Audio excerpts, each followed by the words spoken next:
All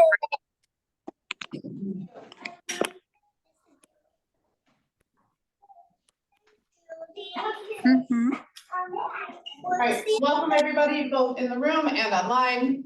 I feel like the last couple of lunch and learns, I haven't been here and Nicole's been here and doing a great job, but I'm happy to be back with all of you. I'm CP, for those of you who don't know.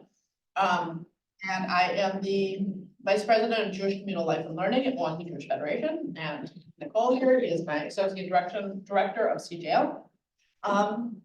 So we're here to talk about Passover. I want to start out by acknowledging that for me personally, Purim, which is the holiday we just finished, where all the fancy from, was a tough holiday this year with everything happening in Israel. And I fully expect that Passover is going to be hard too. You know, I think it is impossible for any of us to live our lives in isolation. So while I'm trying to be present for Passover, what's happening in Israel right now is also in my mind, and I'm sure we'll merge together in interesting ways for the Seder. And so after we talk about what Passover is and we get to some resources from Nicole, that's one of the things she'll talk about. But I wanted to put it out there because it's not good. All right. So I'm going to, we didn't do a handout this time. Instead, we're gonna share our screen. What? Yeah. So can everybody see that? I hope.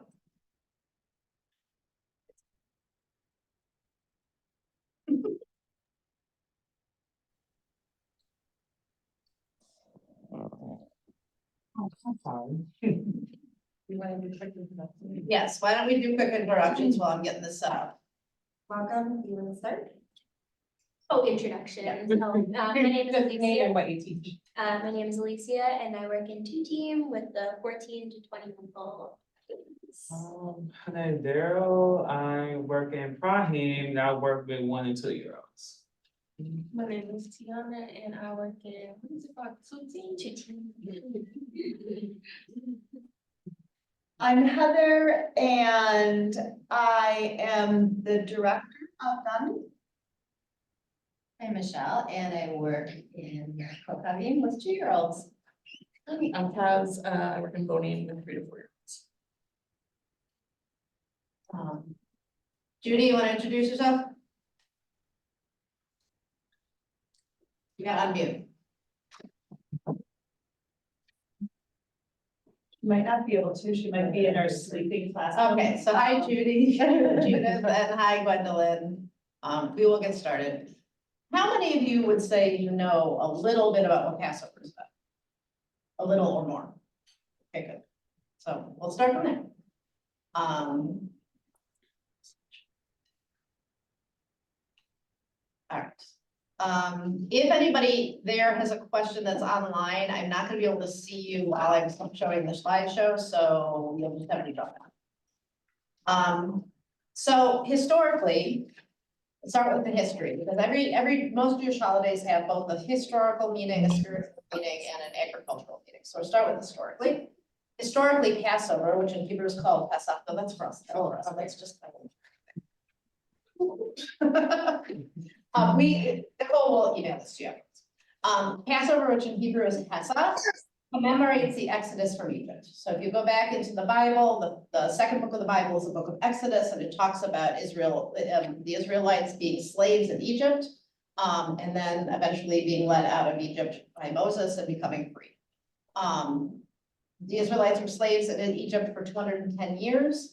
They were enslaved by Pharaoh, who the reason it gives in the Bible that he enslaved them is so many of them, and so he was worried that they would start an army and try and take over. And then Moses was chosen by God to be their leader and to lead them out of slavery. And after a whole long story, including 10 plagues that came upon the Egyptians, Pharaoh finally agreed to let the Israelites go. I'll say just before I go on that oh, that's interesting. All right. Passover story, the story of the Exodus, has become sort of almost a template for all sort of many other freedom stories, right? So if you think about our speaker. If you think about slavery in the United States during that time, there were a lot of songs and a lot of stories that paralleled, you know, being led out of slavery here in the United States, or what happened with Moses, a lot of spirituals, right? You can think about like go down Moses, you know, that kind of thing. So there's definitely a parallel that's made between Passover and many of the other freedom stories. Okay, so this just goes on a little bit more. So when the Israelites, the slaves, left Egypt, Pharaoh at the last minute changed his mind and said, wait, I don't really want you to go. I want you to stay here and be my slaves. And the Israelites were at this point between the Egyptian army that was chasing after them and the Red Sea. And they had nowhere to go. And miraculously, the Red Sea parted, was split, and the Israelites went across the sea, and the Egyptians chased them in, and then the sea closed and the Egyptians drowned. And then the story of Passover really concludes 7 weeks later when the Israelites got to Mount Sinai and God gave them the Torah, 10 Commandments of the Torah. Spiritually is another story about Passover. So the word Mitzrayim, which is Hebrew for Egypt, also means narrowness. So on a spiritual level, we can look at Passover as a time from trying to break out of the narrowness of our lives and open ourselves up spiritually, right? Whatever is confining us. Thank God, I don't think any of us in the room today are slaves, like literally slaves. But there are things that narrow our lives, that enslave our lives. It could be work, it could be technology, it could be, you know, family situation, where lots of things that can really make us narrow. And it's a time that we can think about how can we free ourselves from some of these things and how can we open up our lives.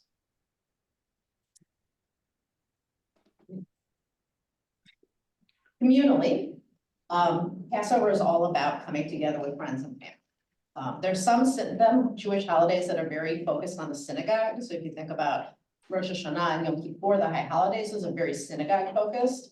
Passover is a very family home-centered holiday. The most important parts of the holiday are the first night or the first 2 nights of Passover, when families will get together, friends and families will get together and tell the story of coming out of Egypt. And that's really, I mean, sometimes they have them in synagogues, but it's really very home-based.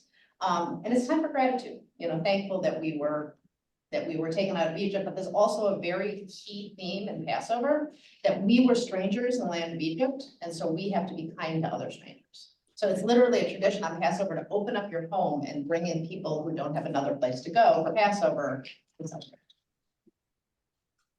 Okay, so some of the key commandments of Passover. There are a lot of rules for Passover. Jews like rules to begin with. There are a lot more for Passover. And some of them are positive commandments, things you're supposed to do, and some of them are negative commandments, things you're not supposed to do. So in terms of things you're supposed to do, number 1 is to eat matzah. Matzah is that very flat bread that looks sort of like a cracker. Tastes really good the first day or 2 you're eating it. By the end of the week, most people are kind of sick of it. But it reminds us when the Israelites left Egypt, they had to do so in a hurry. Pharaoh finally said, okay, you can go. They rushed out. They didn't have time for the bread to rise, so it was flat bread. On the things not to do, we don't eat chametz, which literally means anything that is leavened, anything that does rise. So no cake and no cookies and no bread and no hamburger buns and no bagels and no waffles. But also, there are also some other foods that we don't eat. It's a longer story than we'll get into, but include beans and corn and rice and other things. So there's a lot of limitations to what you can't eat during Passover. And to take it another step further, we're actually commanded not even to own any of those things. So we shouldn't have any of that even found on our premises. So Yeah. with anything in Judaism, people take it to different levels. Oh. Marilyn, do you want to say something? I see them, yeah. Sorry, I'm sorry. Okay. So that some people will go to a very lot of trouble and clean out everything in their house and make sure there's no crumbs and there's no candy wrappers and there's nothing that could be at all chametz, and they'll sell whatever they have that they're putting in the closet and not using for that week. You guys have heard of spring cleaning? It came from Passover. So people who take this seriously really clean their house from top to top. I am very grateful for Passover cleaning because I really do believe that if it wasn't for Passover cleaning, my house would never get like a deep down cleaning. The other knot is just like other Jewish holidays, the first 2 days and the last 2 days, or close to the last day, depending on how you observe. Our Yom Tov, they're special days, so they're days when we don't go to work and we don't do lots of other things. And the other positive commandment thing we do is to tell the story of going on Egypt. But when we tell the story, we're not supposed to say, oh yeah, our ancestors back then were slaves and we remember it. We're supposed to feel on the night of the Seder and then first night of Passover as if we were slaves and now we're being free. We're people of memory. This is a holiday about memory and about really feeling that we experienced this. And so there are lots of things that we do on that night, and we'll talk more about it, that make us feel like we were the ones going out of Egypt. Any questions so far? All right, we talked about cleaning, we talked about selling. The night before, there's a really fun ritual where you hide 10 pieces of bread anywhere around your house. And then you go around, ideally with the kids, with a feather, candle, and a spoon, wooden spoon. You look everywhere in your house for these 10 pieces of bread, usually wrapped up in a napkin. You use the feather like a broom and the spoon like a dustpan and sweep it out in the candles to help you look. So here's the idea behind it. You've spent all this time cleaning out your house. And then there's a blessing you say when you search your house to make sure you've done the cleaning, but you don't want to say the blessing in vain. So you actually hide some things around your house, but it really forces you to go everywhere and make sure you got rid of all the stuff. And then the next day before Passover starts, whatever leftover bread you might have, stuff like leftovers from breakfast or whatever, you burn it to really get it out of your system.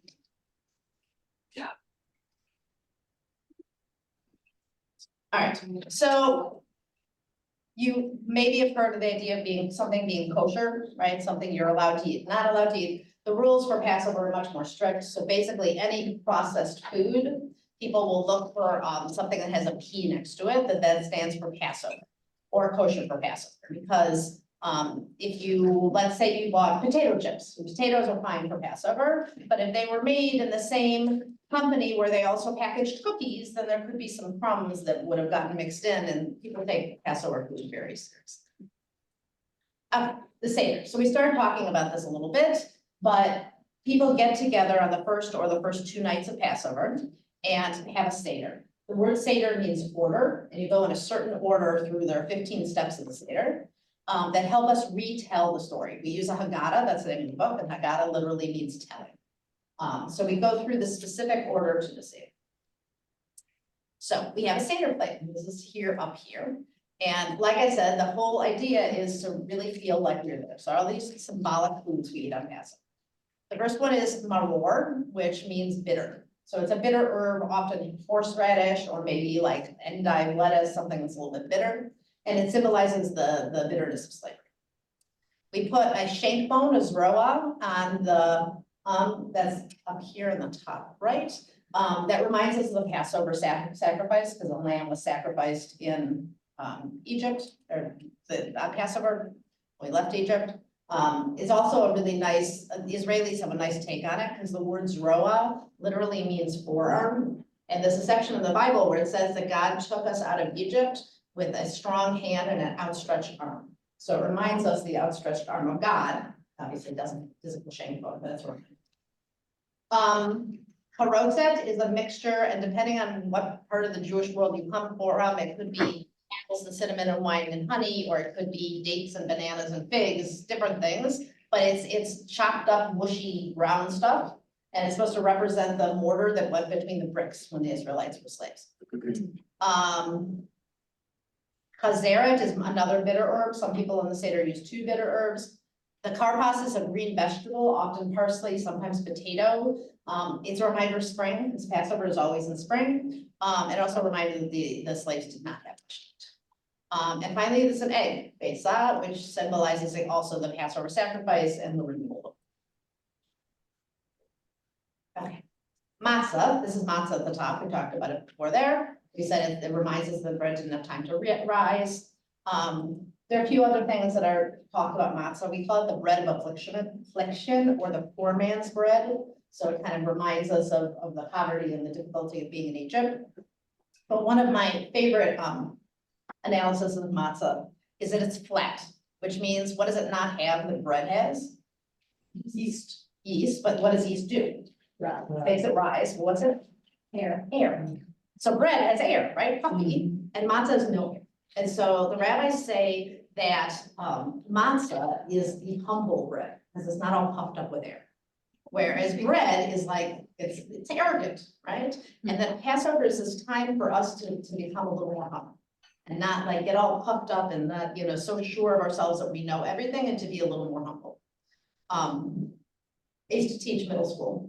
And we talked about how when you're cleaning all the chametz, all the stuff out of your house you're not supposed to have, you're kind of getting rid of this arrogance and you're trying to become more humble. You're thinking about how to be a better person. There's a spiritual element to that cleaning that's not the physical one. And one of my sixth graders looked at me and said, that's really cool, because that means twice a year, Jews get to think about how to be better people.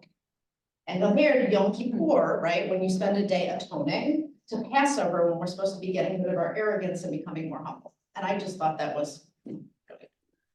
On the Seder table, we have three matzot in a pile, and the three symbolizes different things. It can either be the three groupings of Jews, Kohen, Levi, Israel. It could be our patriarchs, Abraham, Isaac, Jacob. And it's also because on Shabbat, we usually have two challahs at the table. So we need two full matzot, like we'd have two full challahs, and the middle one is Hebrew. So that's why that's. We also have 4 cups of wine at the Seder. Could be grape juice, could be wine. And we drink them over the course of the Seder, and they remember the 4 promises that are described in the Bible about God helping us, right? God will bring us out from the suffering of Egypt. God will save us from enslavement. God will deliver us out of Egypt, and God will take us as a nation. So that's why there are 4.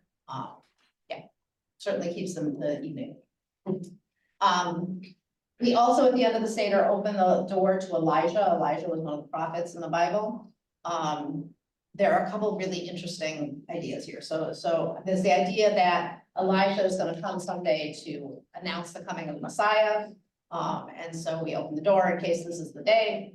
But this I learned a couple of years ago, and I thought was really interesting. This whole thing, you have an extra cup on the table of wine, and when you open the door for Elijah, they call that Elijah's cup. So Elijah's going to come in and drink the wine. When my kids were little, we used to make them go open the door, and my husband would drink the wine and see it's gone. But I learned a couple of years ago that there's a whole nother reason that there's a cup for Elijah on the table. And it is because the rabbis were debating whether there should be 4 cups of wine or 5 cups of wine at the Seder. And they couldn't really decide, and they said that when Elijah comes to announce coming the Messiah, he'll tell us. So the 5th cup for Elijah is because we don't really know, and until Elijah comes, we won't know which is kind of cool. Welcome, everybody. Some modern symbols.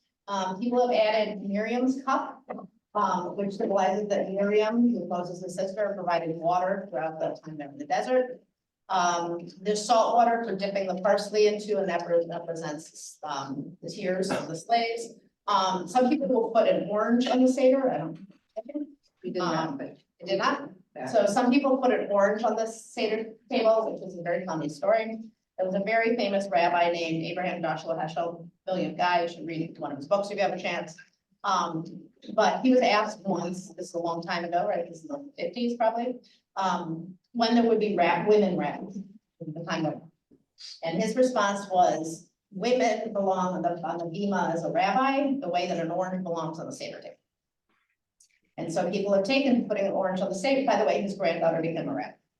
So people have taken putting an orange on the Seder table as a reminder of those who maybe don't fit into the typical patriarchal story that you find in the Bible, whether you're talking about women or you're talking about LGBTQ, or you're talking about any kind of diversity.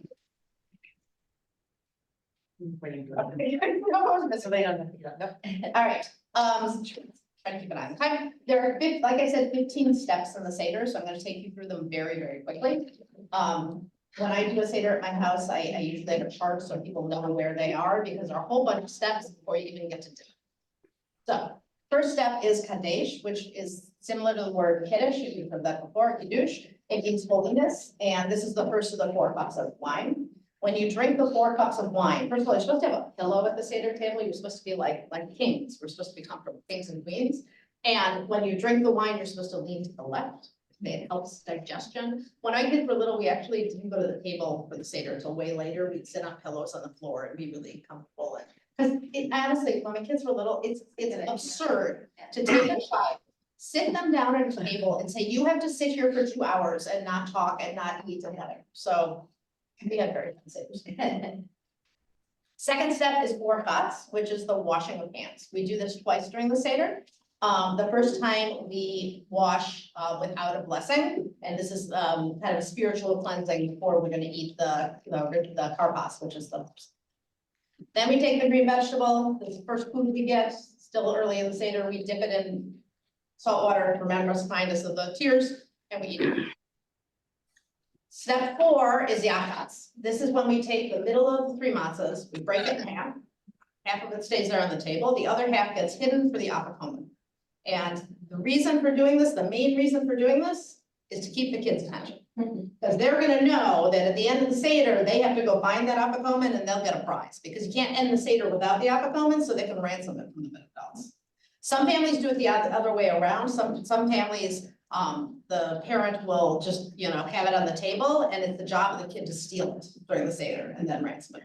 But that's the last thing we eat at the end of the Seder. Magid is the longest section of the Seder. It is telling the story. Because as I said, one of the positive commandments of Passover is to tell the story.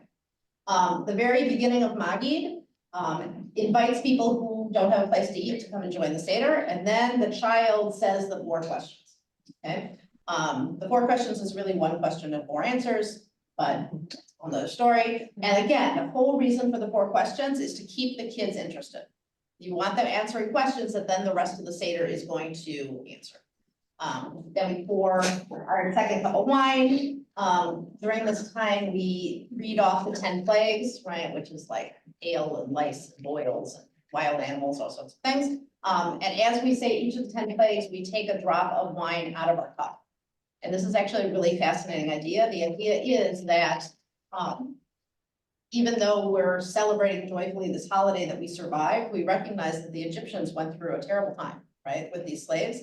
With these plagues, and so we reduce our joy in the wine or the grape juice by taking them out. When I was in Israel in college, I spent Passover Seder with an Iraqi family, and when they got to the part about the plagues, they took a tablecloth and they covered the entire Seder table.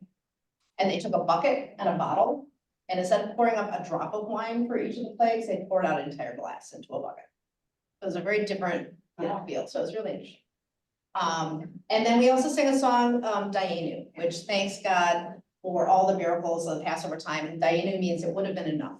And that all the things that God did for us, it would have been enough if God had just let us out of Egypt and hadn't split the sea for us. It would have been enough if God had not split the sea for us and brought us to Mount Sinai, etc. It's very nice. Oh yeah, the 4 children. We hear about the wise, the wicked, the simple, and the one that doesn't know how to ask. 4 children. They're supposed to be prototypes of different types of learners. Great example for teachers, right? That it's our obligation to teach to all the different ways people learn. And so we need to find a way to have a discussion at the Seder and discuss the story in ways that everybody understands.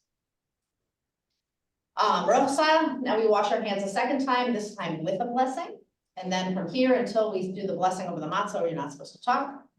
Next 2 steps are the blessing hamotzi. You guys probably have heard, maybe you do it sometimes before you eat here.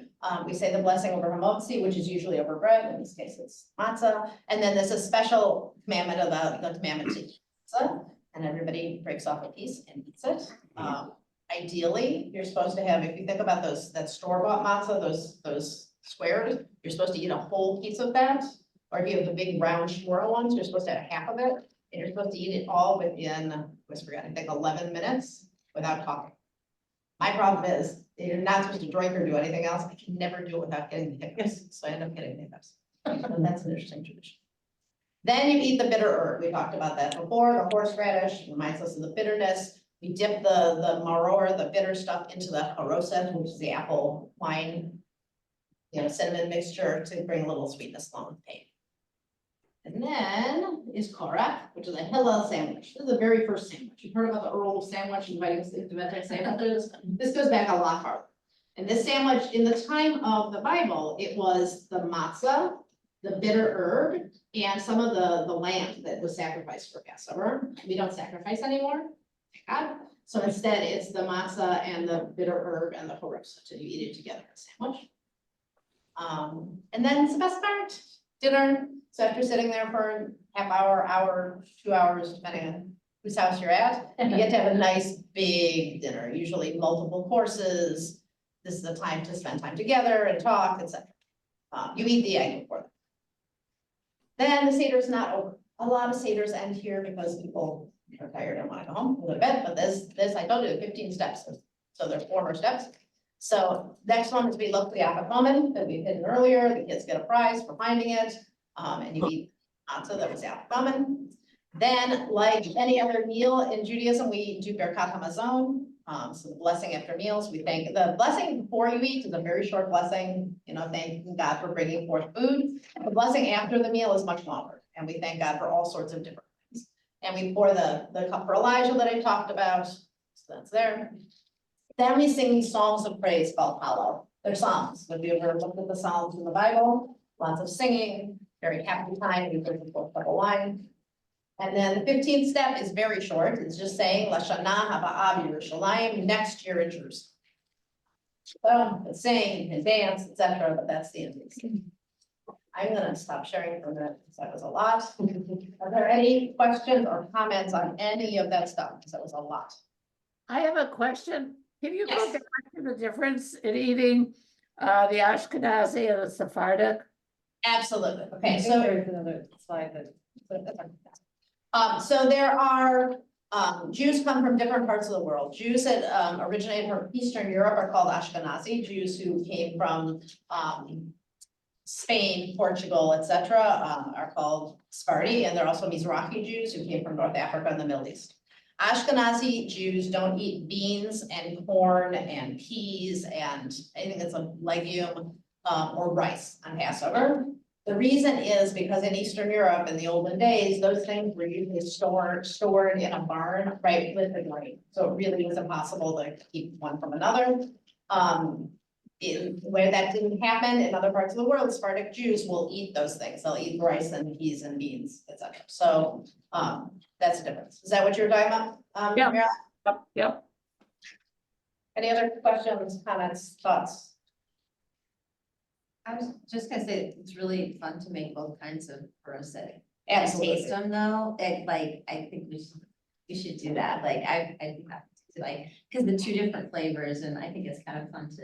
And there are more than 2. Yeah. You'll probably find a dozen recipes. Yeah. I did, one year I made like 4 different kinds. I thought my sister would be really excited, and everybody in my house wanted the old traditional one. So I stopped doing that, but I think it's a very fun thing to do. And it's a great reminder that not all Jews are from Eastern Europe. Yes. We incorporated another tradition at our Seder that's from, it's a Mizrahi, it's a tradition from Iraq. We have green onions on our Seder table, and when we get to the song Dayenu, people take the green onions and whip each other. Remember slavery, and it is very fun because you could sit at the table for a really long time, and everybody in my house gets up and walks around the table and hits each other. When I was still teaching, I had one of my students that was at my house for Seder. I'm like, you cannot go back to school and tell them that I was hitting you. But that's great. I wonder if you could compare like Passover to some of the Christian holidays. Like, I think when I first started learning about Judaism, I didn't really know, like, what does Passover in America today look like? Is there anything that would relate to like a Christian gathering or a Christian holiday, or something that, some of our brand new educators like might not be able to connect yet? Like, this is very traditional Passover, but like, what does it kind of look like today, look like now? So I want you to help me answer this, but I would say, first of all, for every Jewish family you meet, they're gonna have their own traditions and their own way of doing it. For some people, a Seder means getting together with your family and eating matzah and matzo ball soup and done, right? Or some people, you can find online like a 5-minute Seder, right? That just goes through the very, very highlights and is very, very quick. And you have some that is like I described to go through the whole thing, and you're gonna find that and everything in between. The seders in my house have changed as my kids, you know, when I first got married and I was in grad school, we didn't have kids, we had these very academic seders, because you're supposed to discuss everything, and we'd have these great discussions. And then I had kids, and they became very preschool seders, and I had all sorts of props, we had like little play props, and we were throwing them around the room, and we were jumping and singing and whatever. And as my kids got older and older, and they had more Hebrew, then it was more showcasing them, and they used to act out a play with a story, like, and now my kids are all grown again, so it's kind of gone back to the more boring way of doing it. I don't know, not boring to me, but maybe it don't. So I think it changes all sorts. I am trying to think if there's anything you could compare it to. I don't really think it, Maybe Thanksgiving, and then it's a really big meal and you have a lot of people at your house, Yes. but I don't think there's anything that really goes through a story like this. That's really that comparable. I think we do a very shortened version. My kids are little. I mean, I brought to I got this, but this one, we use the Sammy Spider one now because I have a 4 and a 6-year-old and my 4-year-old sits still for maybe 5 minutes. So, but And there and that are will change. so many Haggadahs. There are women's Haggadahs. There are, you know, the racial equity Haggadahs. There are LGBTQ Haggadahs. There's a Harry Potter Haggadah. Like everything you can imagine is a theme. I got is a Haggadah. the Marvelous Mrs. Maisel. There you go. They actually were selling them and I got that online. And so like, but I think that's one thing that's really fun is that you can make it your own. Absolutely. That it, because it is a family-based and a home-based holiday, that different families and different as the age groups, like, I think that's what's really nice.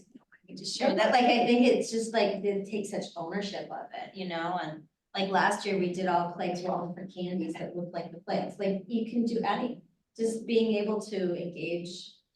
And there's a part that says in the Haggadah that says that the more you expound upon the Seder and the story of the Seder, the more you are to be blessed. The more you've got the kids involved, because the commandment is to tell it to your children. So the more the kids are involved, the better. The more questions you ask, the better. Some people at their Seder will ask everybody to come prepared with something to share, like a thought to share about freedom or about the Seder. There are questions you can get to get discussions going.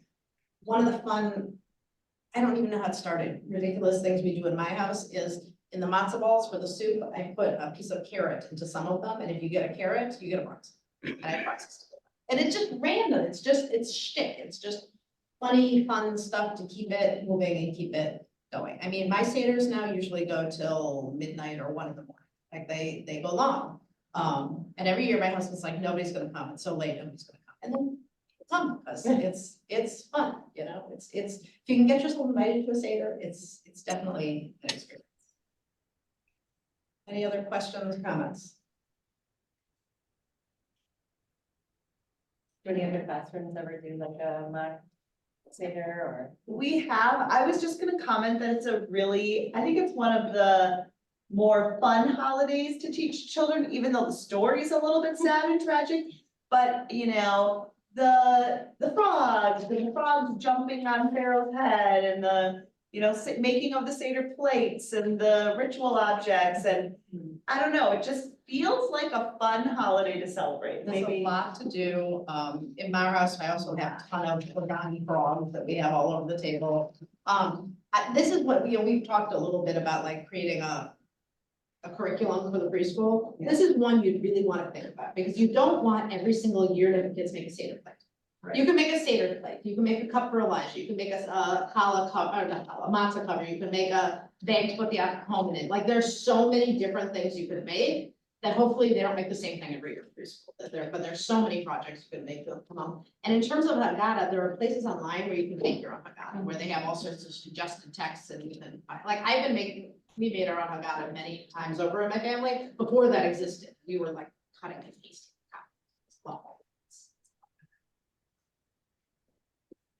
I want to show you a couple more things in the slideshow. So these are the 4 questions that it's traditional for the youngest child to read these in the Seder, usually in Hebrew or Yiddish and then in English. I will tell you that because I was the youngest in my family, I was still reciting the 4 questions until I was about 30, until my daughter was 2.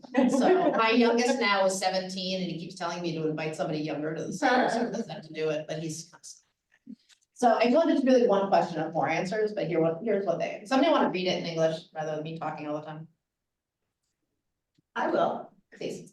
Why is this night different from all other nights? On all other nights, we eat leavened products and matzah, and on this night, only matzah. On all other nights, we eat vegetables, and on this night, only bitter herbs. On all other nights, we don't dip our food even once, and on this night, we dip twice. On all other nights, we eat sitting or reclining, and on this night, we only recline. And by the way, the reason the rabbis say all of these things is to make the kids ask questions. You want the kids at the table, you want the kids asking questions, and I want the kids to say, what is this? Like, this is not our normal dinner. Because if they're asking questions, they're curious and hopefully they'll want to learn. And that's your whole goal. But I will also mention that if there aren't any kids at your Seder, you're still obligated to tell the story. And you're supposed to ask the questions. And some families actually, they have the youngest child ask the questions, and then they have everybody together ask the questions because we're all God's children. And so we're asking these questions again. And even if you're all by yourself for Seder, and somehow you have anybody to have Seder with, which is sad, you should find somebody to do it with. You're still supposed to read through the whole Haggadah and retell the story. So we're supposed to feel like we were. Can you read a couple of them in Hebrew? I think it's important that we hear some Hebrew. We Play don't, your song. yeah, definitely play our song. That's perfect. We have a professional who will say the numbers. We can sing along. It's very catchy. It is. And sure, why did you do it?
Something's wrong with the sound.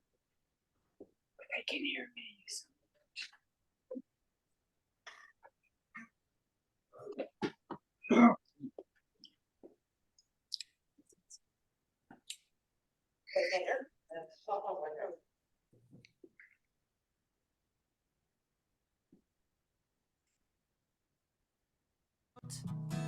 Mikol halelot, here comes number one. Shebechol halelot, anu ochlin chametz umatzah, chametz umatzah. Halayla hazeh kulo matzah. Halayla hazeh kulo matzah. Number two, here we go. Shebechol halelot, anu ochlin she'ayerakot, she'ayerakot. Halayla hazeh maror, maror. Halayla hazeh maror, maror. Number three, there we go. Shebechol halelot ein anu matbilin afilu pa'am echat, afilu pa'am echat. Halayla hazeh shetei pe'amim. Halayla hazeh shetei pe'amim. All right, last one, here we go. Shebechol halelot anu ochlin ben yoshvin uvein misubin, ben yoshvin uvein misubin. Halayla hazeh kulanu misubin. Halayla hazeh Kulanu misubid. And that, my friends, is the 4 questions. And now you really know that it's the 4 answers, but I'll keep that between you and me. Happy Pesach, y'all!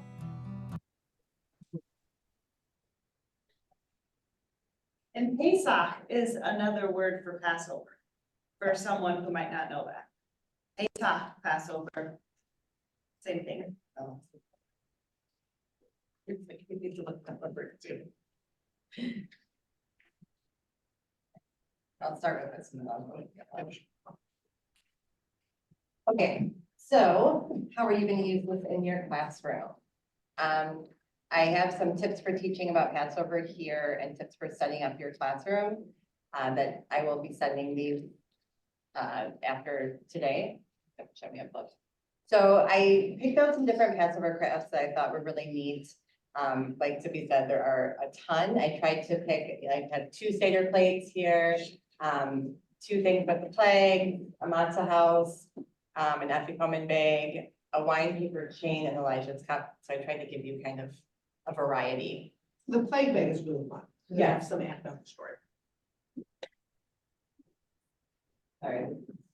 Struggle for me. Oh no, where'd it go? I got it. There you go.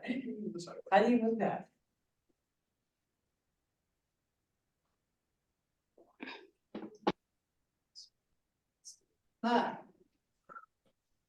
Okay, so I will show you just a couple because we do have time.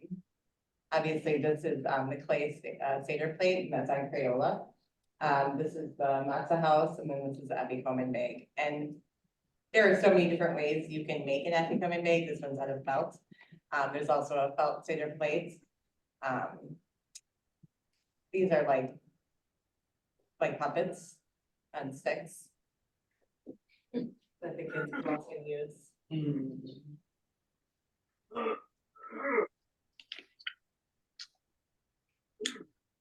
Let me hear. Oh, shoot. Yeah, and they-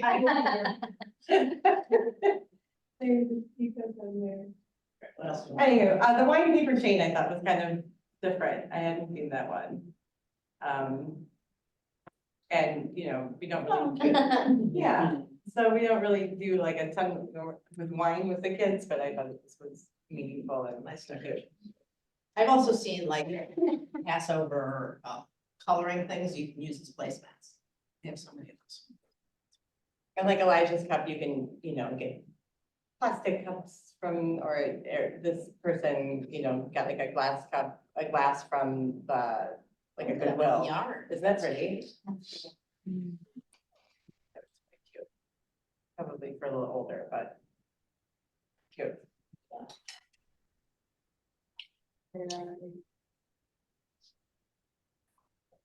Okay, then there's music and videos. I have the 4 questions. Number 2 is the one that we just went to.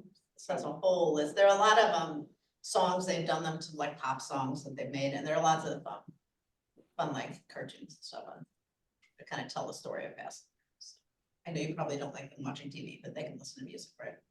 For Like a during very, snack? yes, music, and for like a very rare and special occasion, we allow our older children to like watch, like, we would let them watch like a little short, you know. And then the 4 questions, one is it's more of a cartoony version. But I like that guy's voice a lot. I know lists of books for Passover down there too. And go back to this. Yes. Okay, so addressing October 7th at your Seder this year. A lot of Jewish people are wondering how we are going to celebrate with everything going on in Israel and 134 hostages still unaccounted for. And so one of the ways would be empty chairs at your table, maybe with a picture of the hostages or just having empty chairs to honor them. Extra more or changing up the Seder plate, like we talked about the orange. Some people also use olive oil or olive branch, right? Is that a thing? Have you heard that? It's a hope for peace, and we could really use that right now. A 5th question being, how does Passover feel different this year?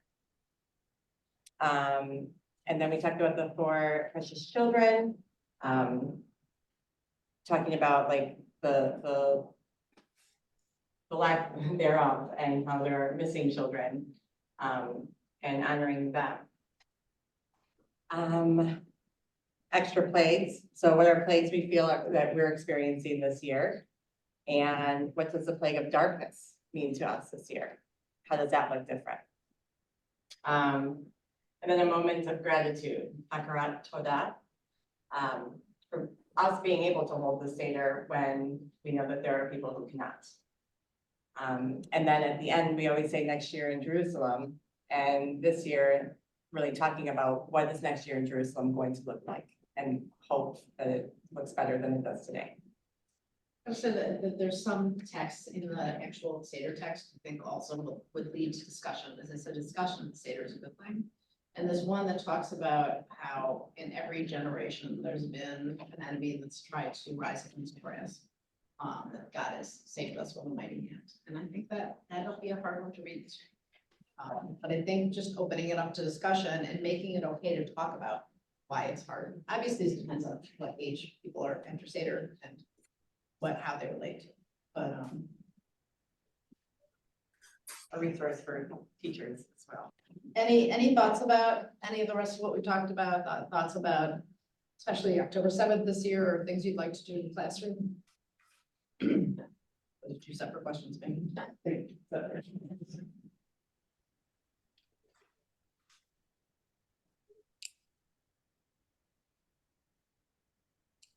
Anything you've done in your classroom that you'd like to share?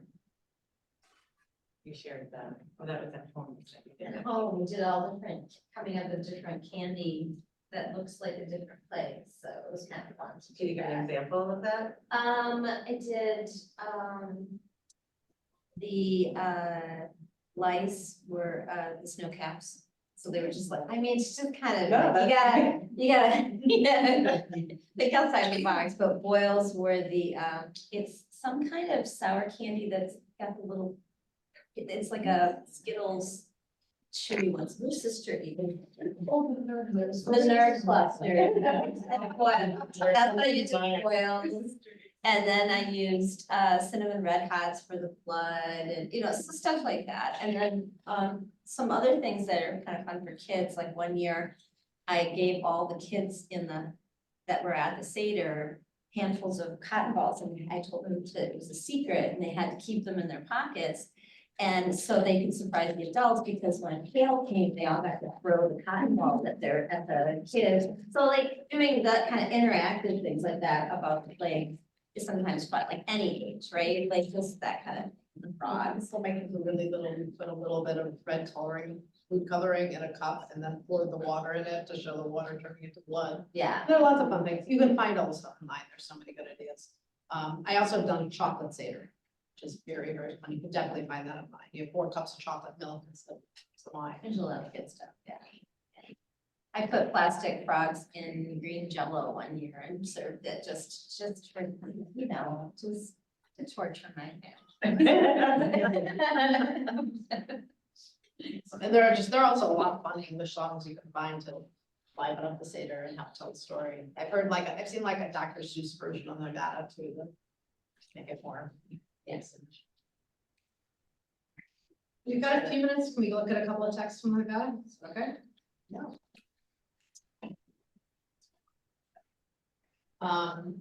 So this is one I was talking about earlier, that every generation, we have to see ourselves as if we personally came out of Egypt. And that's why you're telling your son that Jews are people of memory, right? For us, it's not history, it's memory. It's what our family went through. It's a part of us.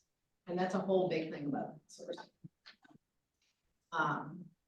So this is the first text, really first major text in the Haggadah. Somebody want to read this for us?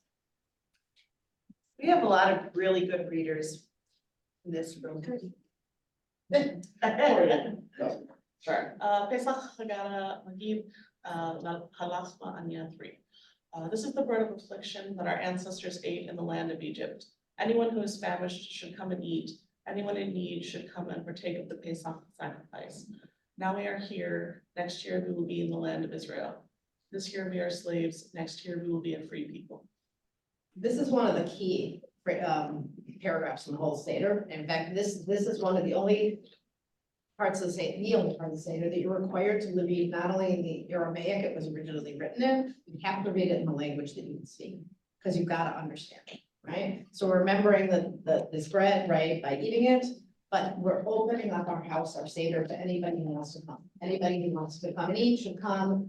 Anyone who hasn't had a chance to celebrate should come and be with us. This is why people invite lots of company for Passover. It's supposed to be not just your immediate family, but anybody who needs a place to go. And the idea that, see, this year we are slaves, next year may be free. We're enslaved to different types of things. We're not totally free. I like to joke that the cleaning you do for the month before Passover, that's the slavery. Seder, you're all done cleaning, so you get to be. This is what I was talking about before God took us out with an outstretched arm. Okay, this is the basis of the 4 children. You know how to read this one? You don't have to read the title. You can start with a sun question. No, there's no Hebrew in there. Thank you. Son questions his father. If the son is unintelligent, his father instructs him to ask why this night is different from all of the other nights. For on all other nights we eat leavened and unleavened bread, whereas on this night we eat only unleavened bread. On all other nights we eat all kinds of herbs. On this night, bitter herbs. On all other nights we eat meat roast, stewed or boiled. On this night, roast only. On all other nights we dip once, but on this night we dip twice. And according to the son's intelligence, his father instructs him. He commences with shame and concludes with praise, and expounds from a Raymond was my father until he completes the whole section. So this kind of sums up the whole Seder. It's got the idea of teaching children to learn differently. It's got the idea of the 4 questions. It's got the idea of starting, when it says it starts with shame and concludes with praise, it starts with the very beginning of it talks about our ancestors worshiping idols and how we came to believe in one God, and then the whole Passover started. It ends with praise. As I said, at the end, we do these Psalms of praise. So it just kind of, that encapsulates the whole Seder. So as I said, each generation, somebody's obligated to see as if they themselves went out of Egypt. So the rabbis didn't just say, read the book of Exodus. It's enough. No, they created this complex order of particular excerpts of text to read aloud, to discuss, to unpack. They created a text that includes their conversations about the text. Through the process of ritually reading these texts and trying to understand their conversation, and through adding our own questions and conversation, through following the commands for what to eat and how, some say that we will ourselves come to regard ourselves throughout this process of going through our own texts. So it's a very experiential learning experience.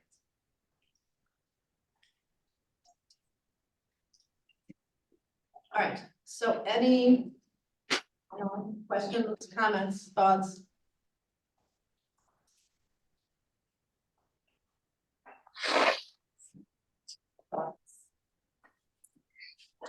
Does it sound like a fun holiday? Not sound like a fun holiday?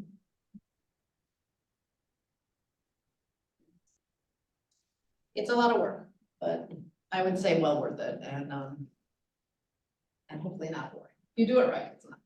Hopefully it's engaging. Well, I just really want to say thank you to Nicole and Sippy for presenting us with this Jewish learning here this year. This is going to be our last Jewish learning this school year here at Whitefish Bay. You can travel to Mequon for the next Jewish learning, but also the fact that you took time out of your day and you opted to be here. I really want to say thank you. There's so much to learn in Judaism. You can spend your entire life studying and never get to the end, never know everything. So keep coming.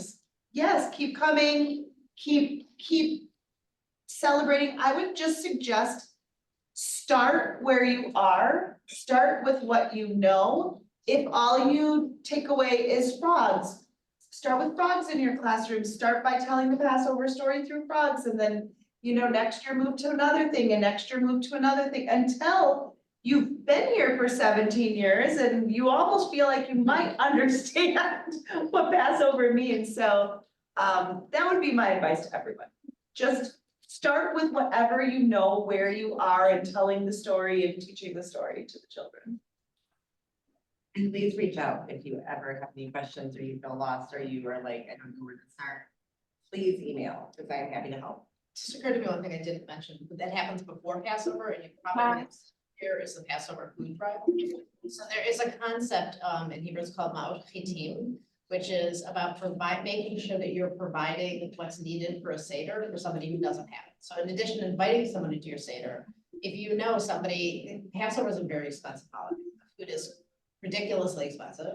So the idea is responsibility. You wanna know how many hours you have in case you wanna. It's a responsibility of the community to provide people with the matzah and the grape juice and the candles and the horseradish and what they'll need for a Seder. So every year, our community and communities around the world come together to have people donate and then distribute it to those who need. And I'm sure you guys collect here. We do. It's At all entrances. JCC and CJL and some other organizations partner on this every year. Kosher food is expensive. Kosher for Passover food is incredibly expensive. It's like taking it up that next notch, that next level. I'll put it this way, I usually go to Chicago to do my Passover shopping because it's a little cheaper there. Every year I have to call my credit card company and tell them that I'm doing it, because otherwise they flag my credit card, because I'm spending so much at the grocery store, they think I stole my card. So that gives you an idea. And our snack options will change during Passover. Yes, Everything we'll, will change. all of our food that we're gonna serve to our children will be kosher for Passover food. And it's expensive for us too, to provide that to 200 children, but we will. We do every year. Being vegan is particularly challenging because almost everything that you cook for Passover has eggs in it. So vegetarian, not so bad, vegan is doable. Vegan and nothing. That was tasty. Zoom, thanks everybody for coming. Thank you. Thank you. Hi, Hi, thank you. thank you.